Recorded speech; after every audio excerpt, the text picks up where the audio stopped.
અમદાવાદમાં ભગવાન જગન્નાથજીની 149મી ઐતિહાસિક રથયાત્રાને હવે ગણતરીના દિવસો બાકી છે. રાજ્ય સરકાર, પોલીસ અને એએમસી દ્વારા તમામ તૈયારીઓ પૂર્ણ કરી દેવામાં આવી છે. નાયબ મુખ્યમંત્રી હર્ષ સંઘવીએ સુરક્ષા અને વ્યવસ્થાને લઈને મહત્વની માહિતી આપી છે. હર્ષ સંઘવીએ જણાવ્યું કે આજે નેત્રોત્સવ અને ધ્વજારોહણનો પાવન અવસર યોજાયો હતો. ત્યારબાદ અધિકારીઓ સાથે સમગ્ર રથયાત્રા રૂટનું નિરીક્ષણ પણ કરવામાં આવ્યું.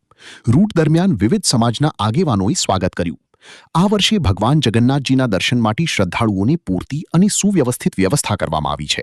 લગભગ 3 કિલોમીટર લાંબો કાફલો અને 16 કિલોમીટર લાંબી ઐતિહાસિક રથયાત્રા શહેરમાંથી પસાર થશે. રથયાત્રામાં 18 ગજરાજ, 103 ટ્રક અને મોટી સંખ્યામાં અખાડાઓ, ભજન મંડળીઓ તેમજ ભક્તો જોડાશે. યાત્રા સવારે 7 વાગે જગન્નાથ મંદિરથી પ્રસ્થાન કરશે, બપોરે સરસપુરમાં વિરામ લેશે અને સાંજે 8 વાગે નિજ મંદિર પરત ફરશે.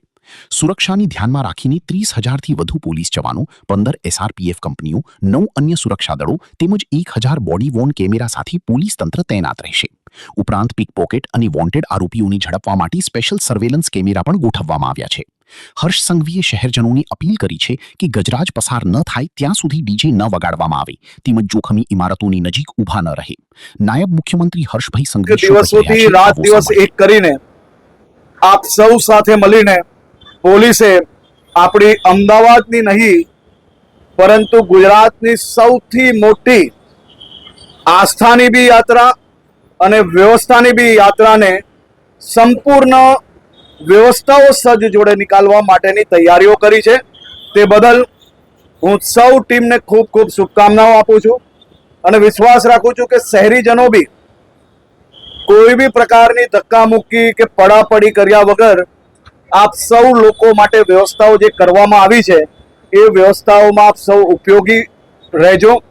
સાથે સાથે જે તૂટેલી કે કોઈ બી ઇમારત જે ભયજનક હોય, જેની બહાર બોર્ડ માર્યા હોય, એ ભયજનક ઇમારતની નજીકમાં ઊભા રહેવાનું ટાળજો.